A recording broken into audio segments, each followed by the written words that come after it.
الذین کفروا، بے شک وہ لوگ جنہوں نے کفر اختیار کیا، سواء علیہم، ان کے لیے تو برابر ہے، انذرتہم، کہ آپ صلی اللہ علیہ وآلہ وسلم ان کو آخرت کا ڈر سنائیں، ام لم تنذرہم لا یؤمنون، یا آپ صلی اللہ علیہ وآلہ وسلم انہیں آخرت کا ڈر نہ سنائیں، ان کے لیے برابر ہے، لا یؤمنون، وہ ایمان نہیں لے کر آئیں گے۔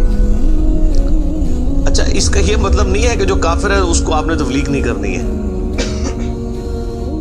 تو یہ کتاب ہدایت پوری انسانیت کے لیے، ھدی للناس وبینات من الہدی والفرقان، اس میں امپلائڈ ہے ان الذین کفروا، بے شک وہ لوگ جنہوں نے کفر اختیار کیا ہے، جان بوجھ کے آنکھیں بند کی ہوئی ہیں، جس کو ڈاکٹر اسرار صاحب رحمہ اللہ تعالیٰ بڑی پیاری بات کرتے تھے کہ جو شخص سویا ہوا ہے اس کو تو آپ جگا سکتے ہیں، اور جو آنکھیں بند کر کے لیٹا ہوا ہے اس کو کوئی نہیں اٹھا سکتا، کیونکہ وہ پہلے ہی جاگ رہا ہے، جاگنا چاہتا نہیں ہے۔ تو ایسا شخص جس کے اوپر حق اور باطل واضح ہو چکا ہو، اس کے باوجود وہ جان بوجھ کے کفر کی روش اختیار کرے، اس کے لیے قرآن میں کوئی ہدایت نہیں ہے۔ یہ بڑا خطرناک معاملہ ہے۔ تو اس سے مراد وہ کافر ہے کہ جو حق جاننے کے باوجود جان بوجھ کے اپنی قبیلے کی حمایت کے اندر، اپنی نسلی تعصب کے اندر، یا جیلسی فیکٹر کی وجہ سے، جس طرح یہودی تھے، نبی صلی اللہ علیہ وآلہ وسلم کو ماننے سے انکار کر دیا، وہ سب کے سب اس کیٹیگری میں فال کرتے ہیں۔ ان کے لیے اب آپ ان کو تبلیغ کریں نہ کریں، ان کے لیے برابر ہے، وہ ایمان نہیں لے کر آئیں گے۔ ختم اللہ علی قلوبہم، اللہ نے ان کے دلوں پر مہر لگا دی، سیل کر دیا، یعنی سیل ہو گئی، اب کوئی چیز اس کے اندر داخل نہیں ہو سکتی۔ وعلی سمعہم، اور ان کے کانوں پر بھی، وعلی ابصارہم، اور ان کی آنکھوں پر بھی، غشاوۃ، پردہ پڑ چکا ہے، ولہم عذاب عظیم، اور ان کے لیے بہت بڑا عذاب تیار کر رکھا ہے اللہ نے۔ وَلِعَوْذُ بِاللَّهِ تَعَالَى اللَّهُمَّ أَجِرْنَا مِنَ النَّارِ، اللَّهُمَّ أَجِرْنَا مِنَ النَّارِ، اللَّهُمَّ أَجِرْنَا مِنَ النَّارِ۔ اچھا، قرآن کا طالب علم جب اس طرح کی آیات پڑھتا ہے نا تو وہ پریشان ہو جاتا ہے کہ بھئی قرآن تو بہت سٹریٹ فارورڈ ہے، اور آپ دیکھ رہے ہیں کہ اللہ تعالیٰ کے مزاج میں وہ چیزیں نہیں ہیں جو آپ کو میٹھے میٹھے وائزین بتاتے ہیں۔ اس لیے میں کہتا ہوں کتابوں کا خدا اور ہے اور بابوں کا خدا اور۔ قرآن بہت سٹریٹ فارورڈ ہے، کیونکہ یہ کلام کرنے والا کون ہے؟ اللہ، بے پرواہ ہے، اور وہ اسی پیشن کے ساتھ بات کرے گا تو آپ بھی اللہ کو سیریس لیں گے نا۔ اور اگر آپ کو یہ کہانی کرائی جائے گی، خیر ہے، جیسے ایک نانی ماں ہوتی ہیں، ایک دادی ماں ہوتی ہے، تو اللہ تعالیٰ تو نانی اور دادی سے بھی بڑھ کے رحم کرنے والا ہے۔ یہ کہانی، یہ کس آیت میں، کس حدیث میں لکھی ہوئی ہے یہ بات؟ اور میں اس کو پھر اینٹی وینم الزامی جواب کے طور پہ، پھکی کے طور پہ کہتا ہوں کہ اگر یہ نانی دادی اور ماں کے ساتھ آپ اللہ کو تشبیہ دے رہے ہیں اس کی محبت کو، تو کیا یہ نانی دادی اور ماں والی محبت اللہ تعالیٰ کی ابو جہل اور فرعون کے ساتھ بھی ہے؟ سارے کہیں گے نہیں۔ تو جو کلمہ پڑھ کے اللہ کے نافرمان اور باغی ہے ان کے ساتھ بھی ہے؟ نہیں۔ جو اللہ کی طرف رجوع لے آئے ان کے لیے۔ پورے قرآن میں ایک آیت بھی ایسی نہیں ہے کہ جو اللہ کا باغی ہو، رجوع نہ لانے والا ہو، اللہ کہتا ہوں میں اس کو معاف کرنے والا ہوں۔ ہمیشہ یہ ہے کہ جو توبہ کر لے، اپنی اصلاح کر لے، رجوع لے آئے۔ یہ درجنوں آیات ہیں، وہ وقت کے ساتھ آئیں گی، ورنہ تو میں اسی آیت کے اوپر ہی پورا یہ لیکچر ختم کر دوں گا، پھر آپ کا وہ یہ مصحف تو پچھلا تو 9 سال میں ختم ہوا ہے، یہ 18 سال میں بھی ختم نہیں ہونا۔ لیکن جنرل میں بات ضرور کروں گا تاکہ آپ کو ایک کنسیپٹ کلیئر ہو کہ جو باتیں بتائی گئی ہیں بالکل نان سینس باتیں ہیں، اس طرح کا کوئی کنسیپٹ نہیں ہے اسلام کے اندر۔ ایک میرا یوٹیوب پہ کلپ بھی ہے، اللہ کی رحمت سے دھوکا، وہ آپ کلپ دیکھیں، میں نے اس میں کراس ریفرنس کے طور پہ کئی آیات پیش کی ہیں، یہ آپ کو بالکل کہانی کرائی گئی ہے۔ اللہ تعالیٰ اپنے معاملات میں بہت سخت ہے۔ اچھا، اس کی وجہ سے بعض لوگوں کے دماغ میں یہ بھی آ جاتا ہے کہ یار اللہ تعالیٰ دیکھو مور لگا دیتا ہے، نعوذ باللہ، اللہ تعالیٰ کی اپروچ بڑی کوئی فنیٹک والی ہے، نعوذ باللہ۔ ایسا نہیں ہے، یہ ان لوگوں کے لیے جو جان بوجھ کے حق سے اناد کرتے ہیں، تو پھر اللہ تعالیٰ کے غضب کا کوڑا ان پہ پڑتا ہے کہ یار ان کو بات سمجھ بھی آ گئی تھی، اس کے باوجود انہوں نے یہ کیا ہے، اب میں ان کو نہیں چھوڑوں گا، اب ان کے اندر ہدایت داخل بھی نہیں ہو سکے گی.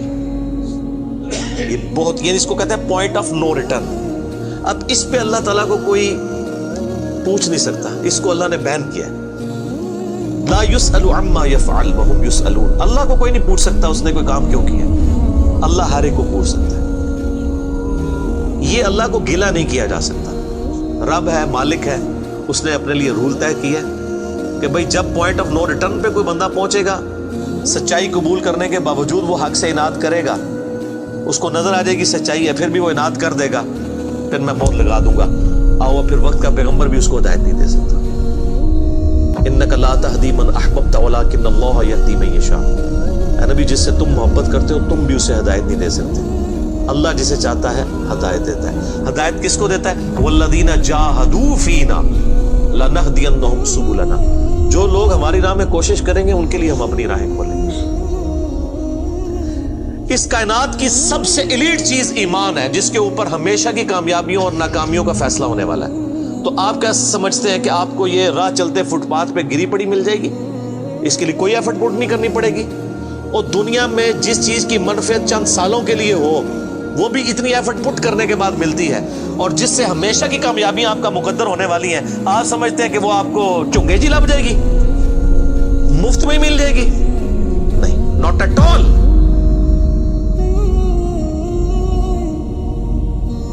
میری وائف نے جب پہلی دفعہ قرآن پڑھا نا شادی کے بعد، میں نے اس کو ایک قرآن کلاس ہوتی تھی رمضان شریف میں، تو میں نے کہا میں بچے وغیرہ میں دیکھوں گا، تم نہ صرف ایک دفعہ قرآن پڑھ لو تاکہ تمہیں پتہ چلے قرآن میں لکھا کیا ہوا ہے.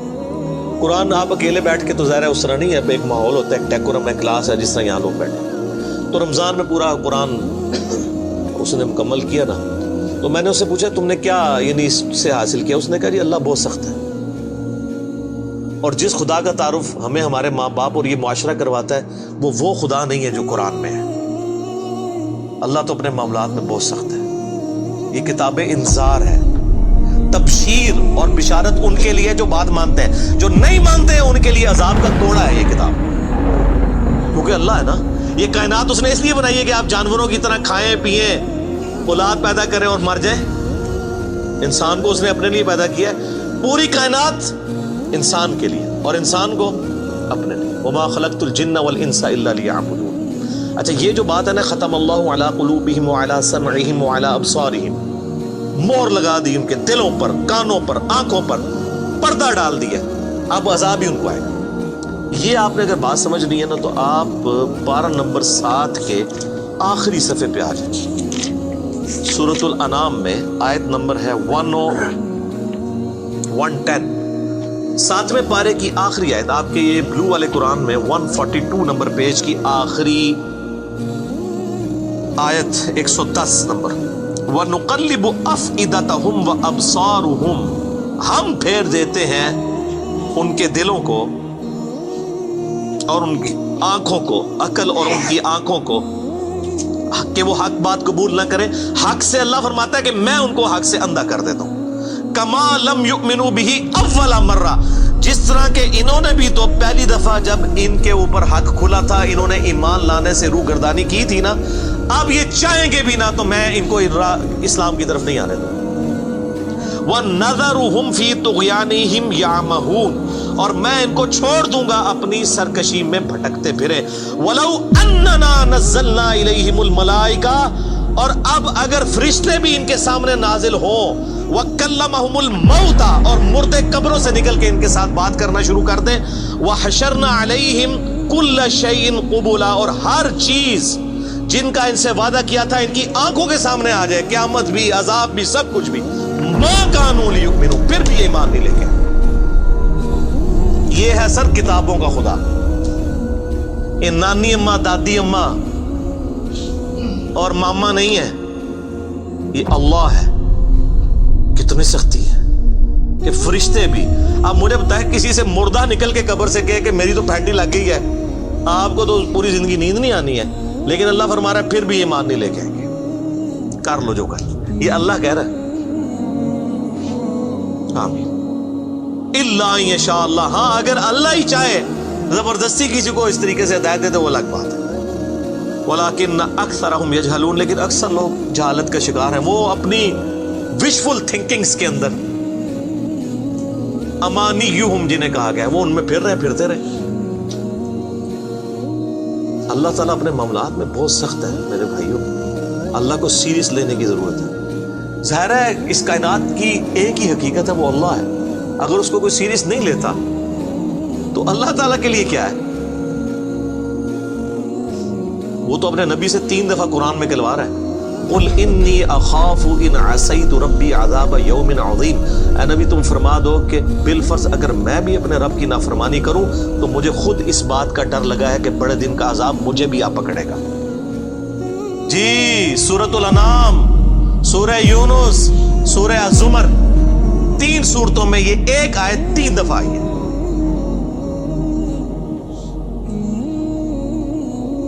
آپ مجھے بتائیں جو آپ کو کہتے ہیں جناب ہم بخشوا لیں گے، ہم اپنے مریدوں کو لے جائیں گے، اور تو انہوں کھنگن نہیں دینا کسی نے ہوتے. تو یہ اس لیے کہ نہ انہوں نے خود قرآن پڑھا ہوا ہے اور نہ آپ کو پڑھنے دیں گے، ورنہ آپ کا دماغ کھل جائے گا. او جی گاڈ از آل لونگ، یہ کرسچنس نے بھی ایک دھوکہ دیا ہے نا، گاڈ از آل لونگ. تو میں نے ان کو بھی پھکی دی تھی کہ اگر گاڈ از آل لونگ ہے اور وہ آل لونگ کا کانسیپٹ پھر صوفیاء کے ہاں ادھر مسلمانوں میں بھی داخل ہوا، وہ جی اللہ کو ہماری نمازیں چاہیے. اور سر اللہ نے کب کہا مجھے تمہاری نمازیں چاہیے؟ اللہ کہتا ہے تمہیں تمہارے لیے نمازیں چاہیے، اللہ کے لیے نہیں، اپنے لیے. گاڈ از آل لونگ، او آل لونگ اس کے لیے ہے جو اس کا بندہ بن جائے گا، باغی کے لیے نہیں. تو پھر میں نے ان کو دنیاوی طور پہ ایک الزامی جواب اینٹی وینم پھکی دی ہے کہ بتاؤ تمہارے دشمن کی بھی بیوی ہو اگر کوئی اور اس کے چھوٹے چھوٹے 4 بچے ہوں، کیا تم اپنے دشمن کے لیے خواہش رکھو گے کہ اس کی بیوی چھوٹے چھوٹے 4 بچے چھوڑ کے مر جائے اور اس کے بچے سوتیلی ماں کے ہاتھوں پٹتے رہے، ان کے مینٹل ماڈلز تک بدل جائیں؟ سارے کہیں گے نہیں جی. کیوں نہیں؟ دل پسیجتا ہے. اچھا آپ کا دل پسیجتا ہے اور آپ نے ہمیں یہ کہانی کرائی ہے کہ اللہ تعالیٰ ماں سے اتنے گنا اور دادی سے اتنے گنا اور نانی سے اتنے گنا محبت کرتا ہے، تو وہ اللہ روزانہ ہزاروں ایسی عورتوں کو موت کیوں دیتا ہے جن کے 4 چھوٹے چھوٹے بچے ہوتے ہیں؟ اس پہ ساروں کی زبانیں گنگ ہو جاتی ہیں. اگر وہ آل لونگ ہے کیوں موت دیتا ہے؟ آپ تو اپنے دشمن کی بیوی کو بھی موت نہ دیں، وہ روزانہ ہزاروں ایسی ماؤں کو موت کیوں دیتا ہے جن کے چھوٹے چھوٹے بچے ہوتے ہیں؟ اس کا مطلب ہے آپ نے جو احساسات ڈیولپ کیے ہوئے ہیں کہ اللہ اپنے بندوں کے ساتھ یہ کرتا ہے، وہ نہیں ہے. اللہ اپنے احساسات کا اسیر نہیں ہے. اللہ کے وہ جذبات نہیں ہیں جو آپ کے ہوتے ہیں، وہ بے پرواہ ہے. ہاں جو اس کا ہو جائے نا اس کے لیے معاملہ الگ ہے. وہ صحیح بخاری میں حدیث ہے کہ جس نے میرے ولی کے ساتھ دشمنی کی میرا اعلان جنگ ہے اس کے خلاف. اور انسان میرا قرب نہیں حاصل کرتا مگر فرائض کے ذریعے اور نوافل پہ استقامت کے ذریعے اس لیول پہ پہنچ جاتا ہے کہ میں اس کے ہاتھ بن جاتا ہوں جس سے وہ پکڑتا ہے، میں اس کے کان بن جاتا ہوں جس سے وہ سنتا ہے، میں اس کی آنکھیں بن جاتا ہوں جس سے وہ دیکھتا ہے، میں اس کے پاؤں بن جاتا ہوں جس سے وہ چلتا ہے. اچھا ادھر ہی حدیث روک دیتے ہیں صوفیاء اور وہ کہتے ہیں وہ خود ہی خدا بن گیا، ایتھوں ہاتھ پائے گا انجو ہو جائے گا. وہ آگے پڑھو کیا لکھا ہوا ہے، وہ جب اپنے دشمن کے اگینسٹ مجھ سے پناہ طلب کرتا ہے میں اسے پناہ عطا کرتا ہوں. اگر وہ اللہ ہی سے پناہ طلب کر رہا ہے تو وہ پھر ہاتھ مارنے جو تو نا یہ ہاتھ بن جاتا ہوں، پاؤں بن جاتا ہوں، کان بن جاتا ہوں. اس سے مراد یہ کہ اس کا اوڑھنا بچھونا پھر میں ہی بن جاتا ہوں. قل ان صلاتی و نسکی و محیای و مماتی للہ رب العالمین. اے نبی تم فرما دو بے شک میری نماز، میری قربانی، میرا جینا، میرا مرنا سب اللہ کے لیے. اوڑھنا بچھونا اللہ بن جاتا ہے. اس حدیث کے آگے الفاظ ہیں اللہ تعالیٰ ماتا ہے مجھے کبھی کسی معاملے میں ہچکچاہٹ نہیں ہوتی سوائے ایک معاملے کے کہ جب مجھے اپنے کسی مومن بندے کو موت دینی پڑتی ہے. اللہ کہتا ہے میں بھی اس پہ ریلیکٹڈ ہوتا ہوں. کیوں؟ میرا بندہ موت کو ناپسند کرتا ہے. ظاہر ہے موت تو کسی کو بھی پسند نہیں ہے. انسان زندہ رہنا چاہتا ہے اور یہ اللہ نے انسان کی کوالٹی رکھی ہے کہ اسے زندہ رہنے کی خواہش ہے. اسی لیے اولیاء اللہ بھی جب خطاب کر رہے ہو نا وہاں پہ اسپیکر پھٹ جائے تو وہ بھی یوں کر جاتے ہیں لا حول علیہم ولا هم یحزنون. کیوں کرتے ہیں؟ یہ نیچرل اللہ نے رکھا ہوا ہے. کسی اولیاء اللہ کو کہنا یہ سامنے یہ بٹ صاحب کے پاس جو بندوق بڑی خطرناک سی انہوں نے تانی بھی ہے، کسی اولیاء اللہ کو کہنا پڑھ لے کلمہ میں چلان لگاؤ تو آپ دیکھ لیں اس کی کیا حالت ہوگی. یہ اللہ نے نیچرل رکھا ہوا ہے. موت تو اللہ فرماتا ہے کہ میں بھی ریلیکٹڈ ہوتا ہوں. وہ اپنی موت کو ناپسند کر رہا ہوتا ہے اور میں اسے موت دے کے اپنے پاس لانا چاہتا ہوں. پھر کیا ہوتا ہے؟ پھر تو وہ قرآن پاک میں سورہ حمیم سجدہ میں ہے نا کہ ایسے لوگوں میں پھر فرشتے نازل ہوتے ہیں، ان کو بشارت دیتے ہیں موت کے وقت. اور پھر سنن ابی داؤد میں، سنن نسائی میں بڑی ڈیٹیلڈ احادیث ہیں کہ جب ایمان والے کی موت کا وقت قریب آتا ہے تو باقاعدہ اس کو آمادہ کیا جاتا ہے کہ وہ خود کہہ کے میں مرنا ہے. وہ جب سب کچھ دیکھتا ہے وہ کہتا ہے ٹھیک ہے جان دو. پہلے نہیں کہتا جان دو، بڑا مشکل کام ہے. پہلے کہنا کہ جان دو تو حضرت موسیٰ علیہ السلام تھپڑ کیوں مارتے ہیں اسرائیل کو؟ میرا وہ بھی کلپ چڑھا ہے نا بخاری مسلم میں حدیث ہے جو. تو یہ بہت سینسٹیو ایشو ہے. اللہ تعالیٰ کے بارے میں آپ اپنے دماغ کھول لیں. یہ آپ وہ کتاب کھول رہے ہیں جو بابوں کی لکھی ہوئی نہیں ہے کتاب، یہ اللہ کی نازل کردہ کتاب ہے. اس کو اسی طریقے سے سمجھنا ہے. شروع میں ہی آپ کا کانٹا نکل جائے گا تو آپ کو آگے قرآن سمجھنا آسان ہوگا. اللہ کے مزاج کو سمجھنا ہے آپ نے، اور یہ دماغ میں بات طے کر لینی ہے کہ بابوں کا خدا اور ہے اور کتابوں کا خدا اور. یہ آپ جو پڑھ رہے ہیں نا یہ وہ خدا ہے جس کا تعارف محمد رسول اللہ صلی اللہ علیہ وآلہ وسلم نے آپ کو کروایا. یہ وہ خدا ہے جس کا تعارف پیغمبروں نے کروایا ہے، اور پیغمبروں نے ان کتابوں کے ذریعے کروایا جو اللہ نے ان پہ نازل کی تھی. یہ مولانا روم کے مثنوی شریف والا خدا نہیں ہے، یہ قرآن شریف والا خدا ہے. وہ کہتے ہیں وہ مثنوی مولانا روم جو ہے وہ فارسی کا قرآن ہے. استغفر اللہ تو بولی ایڈیاں کہانیاں، ایڈے جھوٹ، اتنی انبیاء کی گستاخانہ واقعات اس کے اندر ہیں، اور اس کو کہتے ہیں فارسی کا قرآن ہے. سر فارسی کا قرآن وہی ہوگا جو قرآن کا ترجمہ فارسی میں شاہ ولی اللہ دہلوی نے کیا ہوا ہے. باقی وہ کہانیاں لکھتا رہے، وہ قرآن نہیں بنتا. تو یہ ساری میں نے گفتگو شروع میں ہی کانٹا نکال دیا.